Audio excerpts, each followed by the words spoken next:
Autofocus. Love autofocus. Boom! In focus. So, wait a minute. Pause it again. Almost forgot.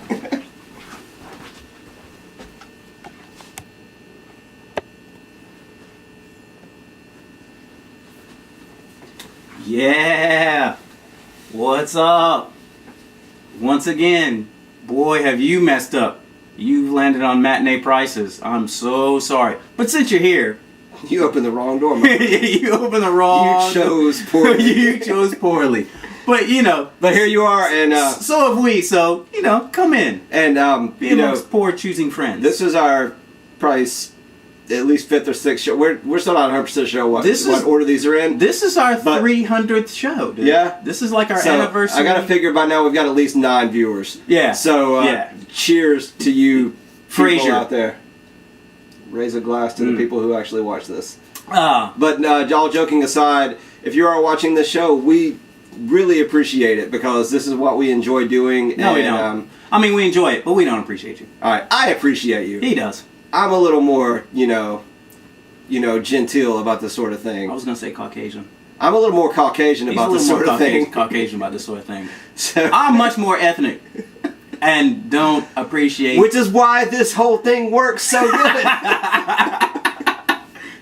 So, it's sort of like, Obama and Hillary Clinton.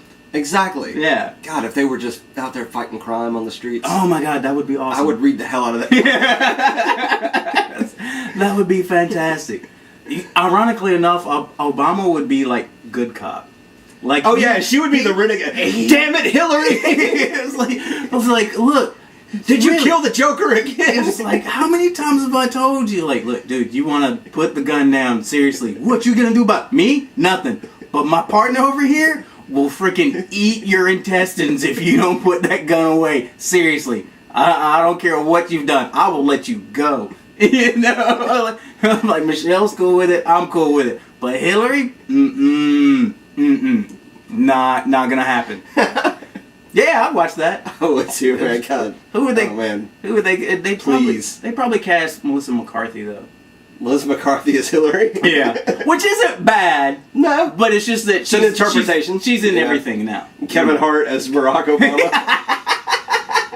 Somebody make this show tomorrow. No, so I can watch it. The Rock. The Rock. the Rock Obama. The Rock Obama. Yeah. Anyway, we're having a little too much fun. Yeah. Let's get down to business. This is, if you were watching last week, this is part 2 of our... or last year. Was it last week or last year? I'm not sure. It was probably about 8 months ago. It was the last episode we did. Whatever. But it was a 2-parter. It was a cliffhanger. And last week's episode, we were talking about how we don't only watch like hard R-rated films and like bloody sci-fi and action spectacles and like down and dirty comedies. We watch everything as long as it's good.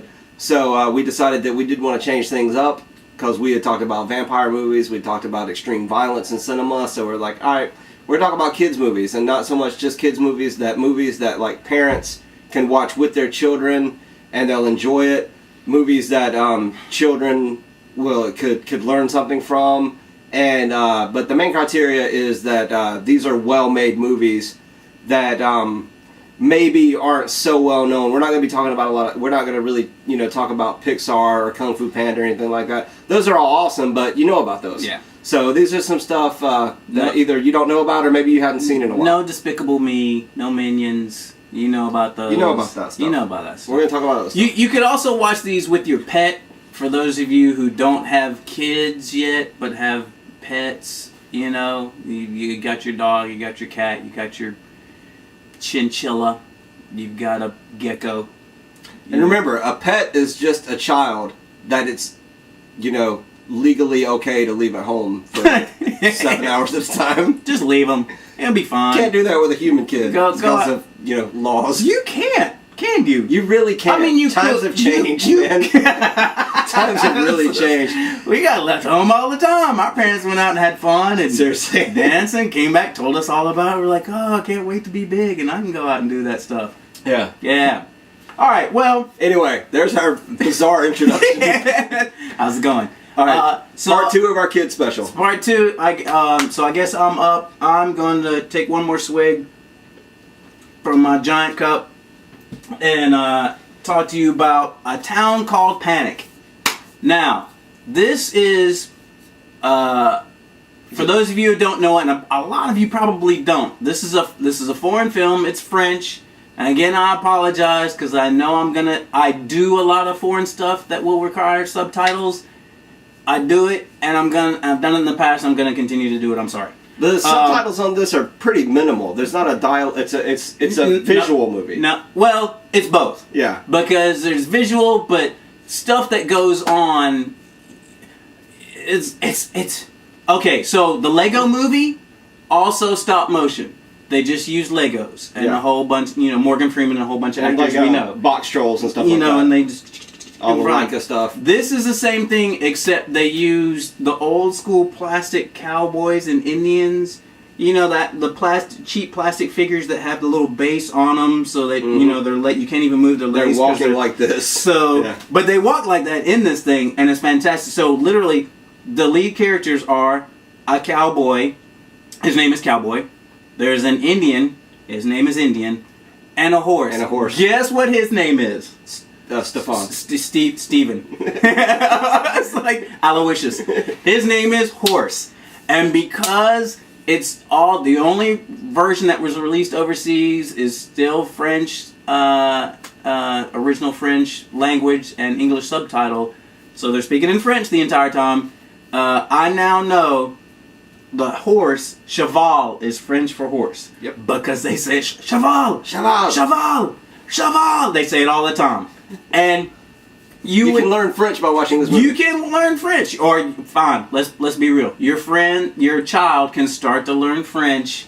You know how Sesame. Good point. Yeah. You know how Sesame Street. Even I the reason I know 1 through 10 in Spanish is because of Sesame Street. Yeah. So maybe your kid can kind of pick up a little bit of French here and there, just like I did. I got one word. Yeah.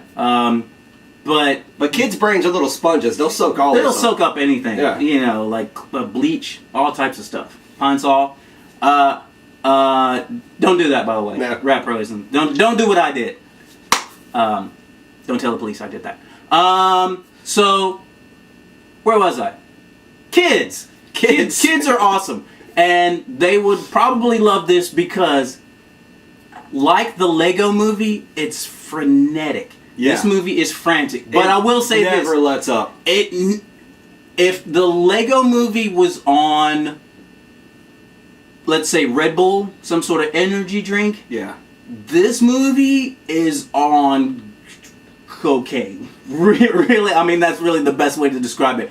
Because the plot is everywhere. Yeah. They start one thing, and they're all great stories that they're doing that they just piece it's a together. bunch of stuff kind of just thrown together, but it weirdly works. It weirdly so works. beautifully. And to be honest, the fact that it's in French kind of helps it. It just makes it wackier. It's so wacky. It's like a Godzilla film where you're like, crazy Godzilla.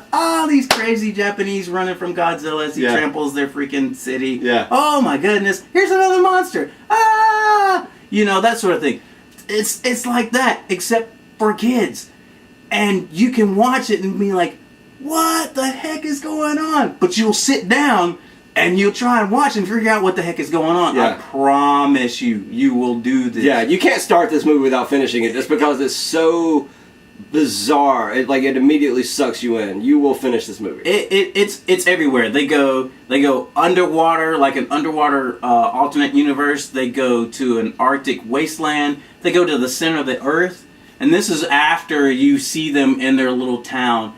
And the way they do the animations, you would think it's basic. It's basic. Like, they've got characters that still have the base on their legs, so they have to do this when they walk.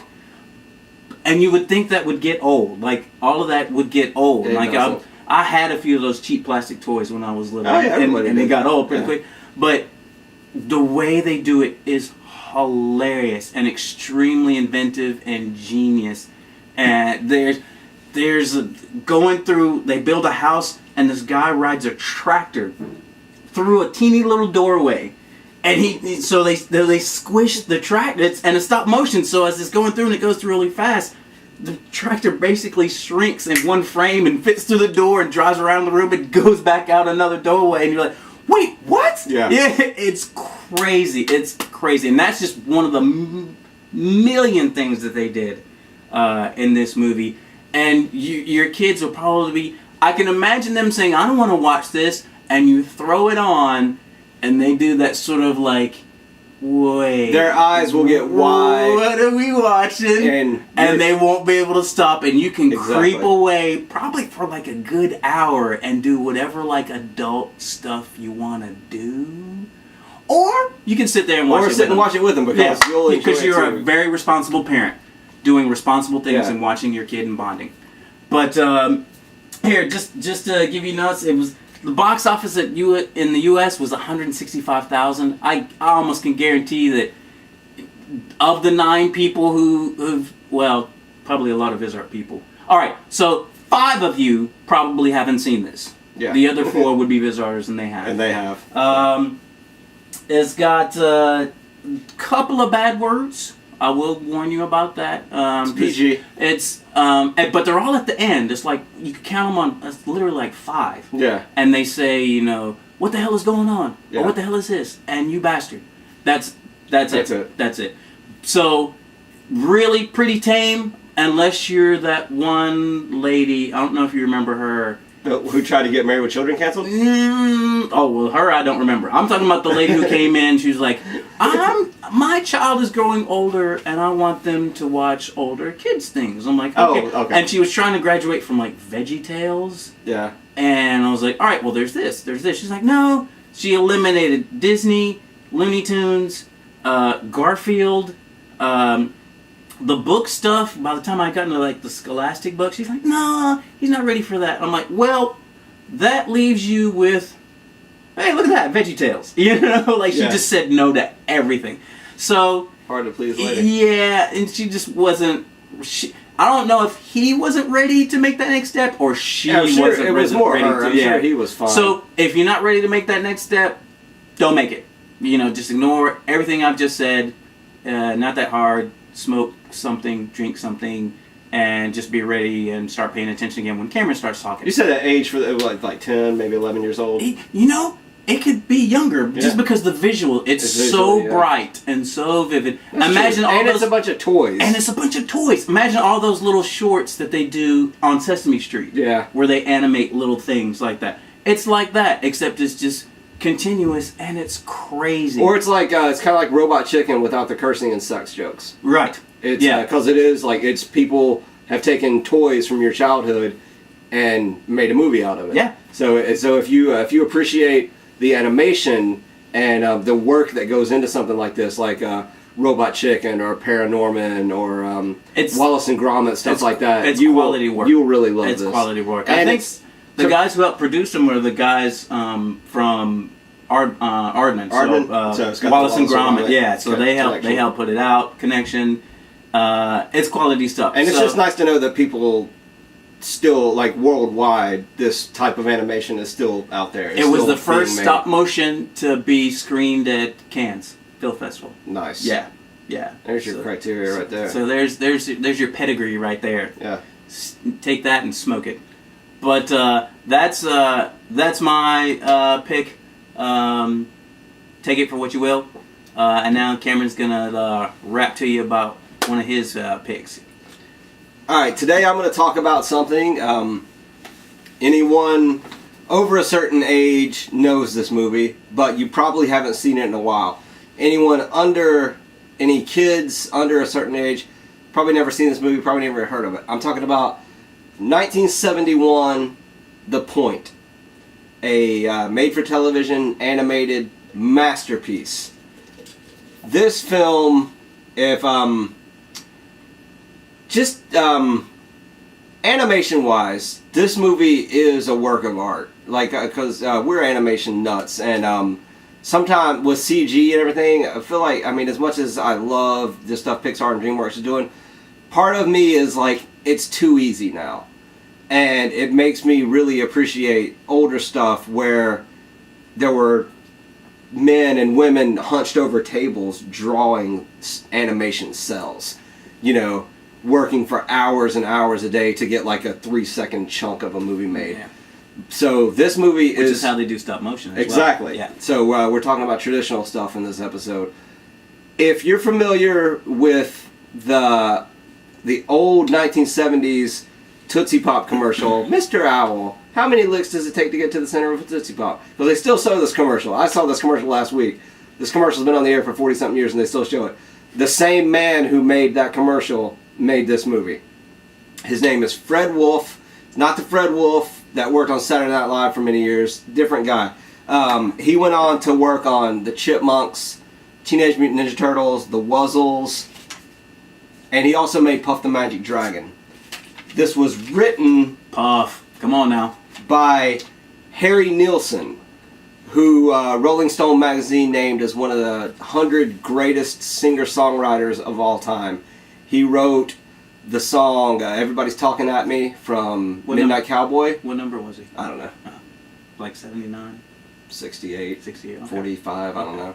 He's But not beating Elton John, I know. No, he was on there though. Okay. And he wrote that song, Put the Lime in the Coconut. Everybody knows that song. Yeah. But he wrote the script with a lady named Carol Beers. And Carol Beers, who I had to look up, Carol Beers, if you were into 90s animation, listen to what Carol Beers worked on. Gargoyles, The Exo Squad, Goof Troop, Darkwing Duck, Brave Star, Muppet Babies, Ghostbusters. Tell it. This is animation pedigree going on here. The pedigree might be a strong term, but that's definitely In the TV whole world, lot to shake a stick at. That's a good lineup. Yeah. Read that again. How many? And this is just what I wrote down. Her credits were a mile long. Yeah. Gargoyles, Exo Squad, Goof Troop, Darkwing Duck, Muppet Babies, Brave Star, Ghostbusters. She was an animation director for all those shows. And Fred Wolf, like I said, worked on the Wuzzles, and he made Puff the Magic Dragon. Harry Nilsson, like I said, an amazing singer-songwriter, had a wonderful, tragic, dramatic life. He was John Lennon considered him one of his personal friends. I know this is a kid's show, so I'm not trying to get too heavy, but Keith Moon passed away in Harry Nilsson's house. This is the story that I heard and read. Yeah, Harry Nilsson is the man, and he wrote a movie called The Point. And he did all the music. The song "Me and My Arrow," which actually became, I think, a top 40 hit. It was the song. It was kind of the theme of the movie. Arrow is the main guy's dog, and it's just a song about a boy and his dog. And it's just a sweet song, sweet movie. The story of The Point is there's a kingdom where everybody in the kingdom, their head is pointed. They have a point on their head. But there's one kid named Oblio, and he was born without a point. So Oblio is pointless. And he's the outcast. Been there. Of the entire kingdom. But he never lets this get him down. He's the most optimistic, upbeat kid ever. His best friend is his dog. He gets picked on for being different, but he doesn't care. He's got a great life. His parents love him, and he has an amazing dog named Arrow.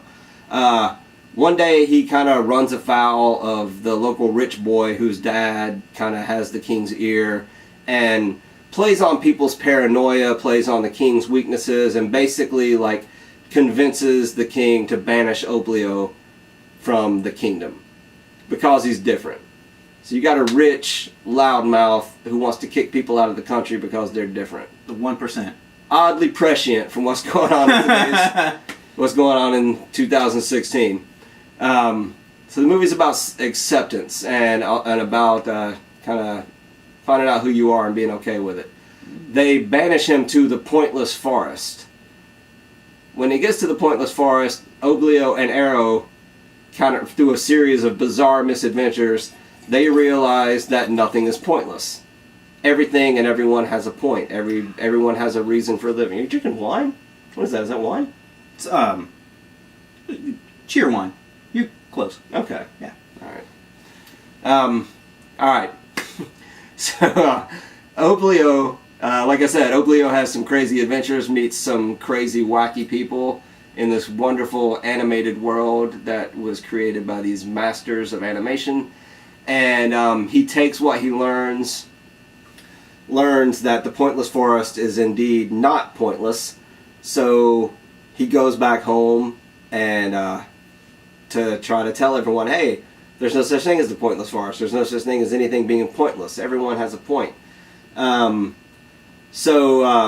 This movie is very early 70s as far as like tone, animation, the music. It does have that kind of, we're still like kind of little peace and love, hippy dippy, moral, right. But nothing wrong with that. It's, it's the same kind of. It's like a Sesame Street, free to be me, and free to be you and me, Puff the Magic Dragon, stuff like that. And like I said, if you're over the age of 30 or 40, maybe this is something from your childhood that you saw, and I just reminded you of it, and now you want to see it again. If you have a kid. There's no real age limit for this kid. Like for this movie, there's nothing offensive or objectionable about this movie. It's just the animation is a little like the animation might be a little off-putting to a young kid just because they've never seen anything like this. Right. But this is way before Pixar. Yeah, I guarantee you. But I guarantee if you can get your kid to watch this movie, they will love it and hopefully learn something. I was always a fan of like. Something that could, for children, that was not only entertaining, but that had like something to say and a unique way of saying it. Not necessarily doesn't have to like beat you over the head with the message. Kids are smart. You can kind of lay the pieces out and they can put it together.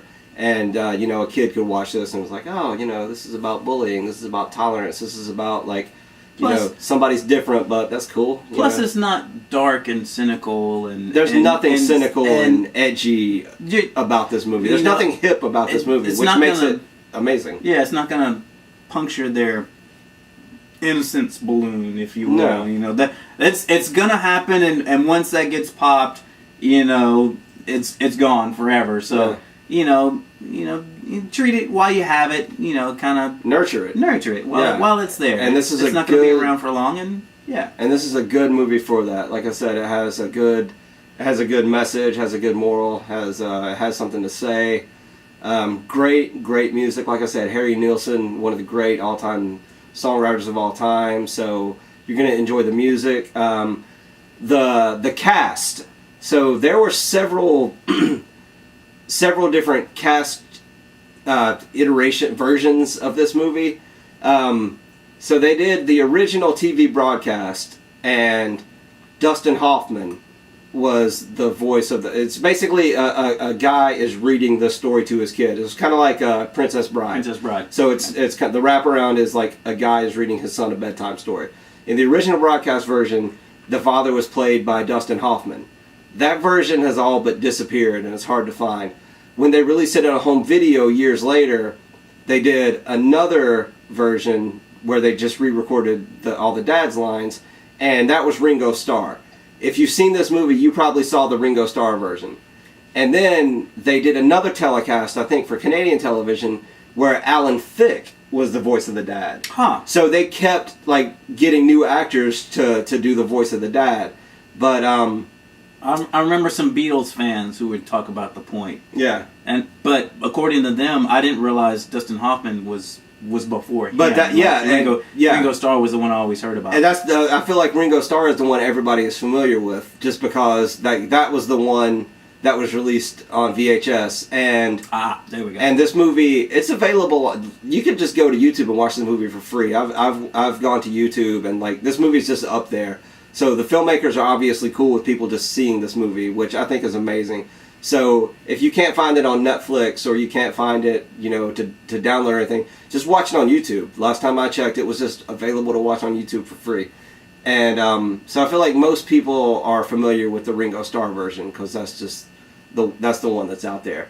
But Michael Looking Land. He was the youngest son on the Brady Bunch. Oh, right. He's the voice of Oblio. And if there are any people out, Huru and I are both kind of nuts when it comes to cartoon voice actors. we really appreciate. I'm nuts for cartoons. Yeah, I'll be but there are actors who who just have that pet, like Tress MacNeille and Rob Paulson and Maurice LaMarche, Kevin Conroy, Frank Welker, Kevin Conroy, Clancy Brown. These people who does Optimus Prime? Peter Cullen. Peter Cullen. So And Venger. So we're from Dungeons and Dragons. Yes. Yeah. This movie features one of the granddaddies of voice acting in cartoons, and that is the great Paul Frees. Paul Frees is, and I've got my notes. I'm going to try to rattle some of these off without referring to him.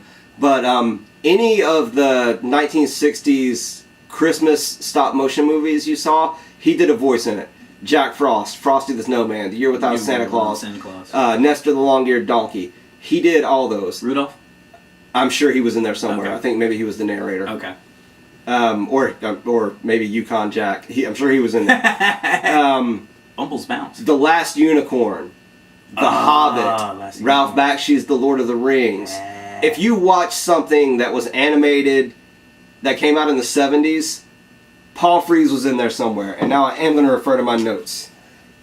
He was the voice of Morocco Mole on Secret Squirrel. Not the president. He did voices on the Banana Splits. He was the narrator on George of the Jungle. He was the voice of Ben Grimm and The Thing in the 1960s animated series Fantastic Four. And, to my money, one of the great animated roles of all time, he was Boris Bedenoff on Rocky and Bullwinkle. Ah, nice. And there you go. And the last, if I didn't say it, The Last Unicorn. Boom! Moose and Squirrel. Moose and Squirrel. Moose and Squirrel.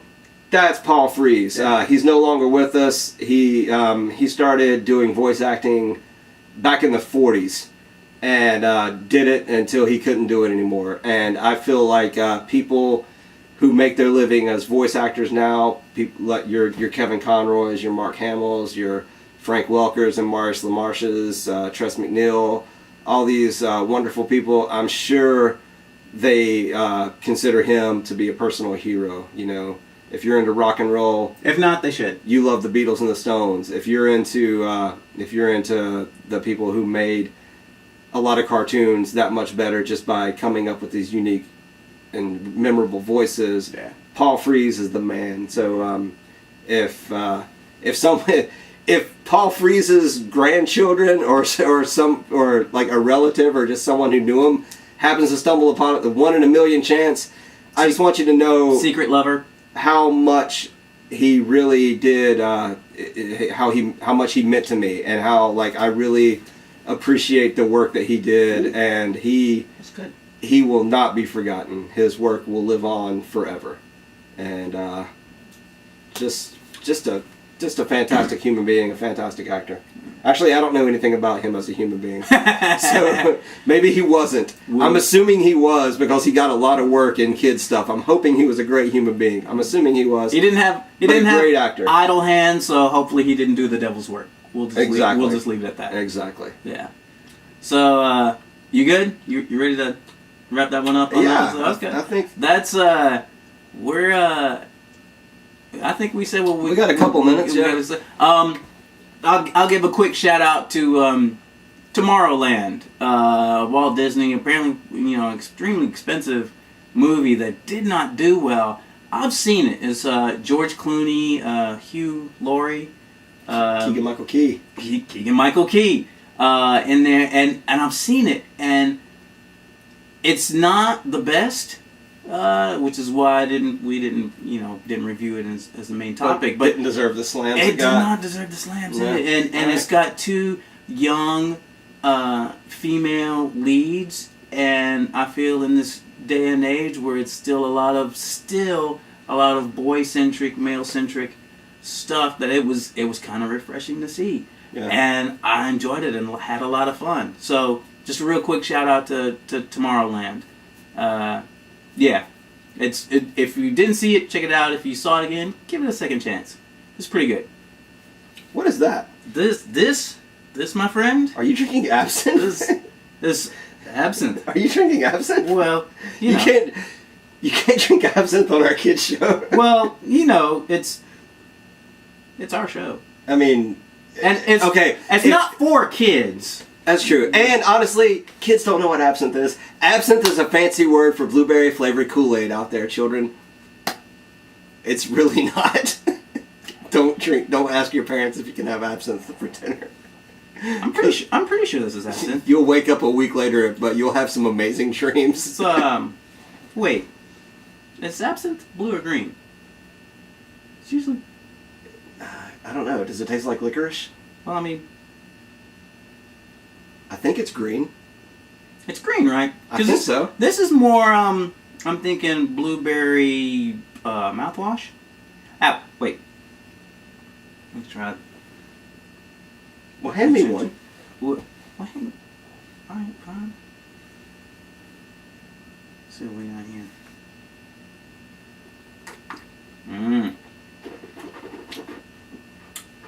It's either absinthe or antifreeze. Which I guess really is I don't pretty know. much the same thing. My lips are starting to get numb. Yeah. I'm starting to forget things from my childhood. Cheers. Frasier. Night Court. Mm-hmm. So if we're not running around naked, getting arrested by cops, and in prison, we'll see you next time. Whenever someone bails us out. I don't know what the topic for our next show is going to be. Well, let's put it this way: we're starting to get the hang of the. All right, let me rephrase that. As far as we're concerned, we're getting the hang feeling a of little this. more comfortable. I guess that's the absinthe is kind of giving that away. But we're starting to feel more comfortable. So this show is kind of going places. Literally, we're gonna take it on the road. We're gonna get off our couch and off our fat butts and go out to a few places here and there around town and. We're going to do some location shooting. I'd say if I could maybe give a couple of things away. Don't. Then I won't. Yeah. Some locations coming up. If gonna- you live in the Chapel Hill, Carborough area, it'll be stuff you recognize. We're going to go to some cool places and shoot some cool episodes. We're going outside. Guest starring some cool people talking about cool stuff. This show's about to get cooler. And cool stuff. It's gonna be more movies. Because Because that's what this, so we're not going to talk about like base jumping. Base jumping. That would be awesome. Base jumping. Well, okay. We'll do another episode show. about We'll base do another jumping. show about base jumping, but that's not what this one's going to be. When we go outside, hide your kids. Which should be easy because we just told you a whole bunch of movies you should be inside watching with your children. kids. So There you they go. shouldn't be outside. Exactly. So, To wrap up, we'd say The Point and A Town Called Panic, two very different types of animation, two very different, very amazing movies, and two movies that parents could watch with their kids, and everyone will enjoy it for all ages, and maybe they'll learn something. So I will say good night. And hooroo. Red Sox! Like the sweater? Go Sox. My friend sent it to me. Snoopy. Yeah. Go Snoopy. And shout out to Five Dog, Tribe Called Quest, rest in peace. We love you, miss you. We love you, Five. And till next time, we'll try and do better. Good night.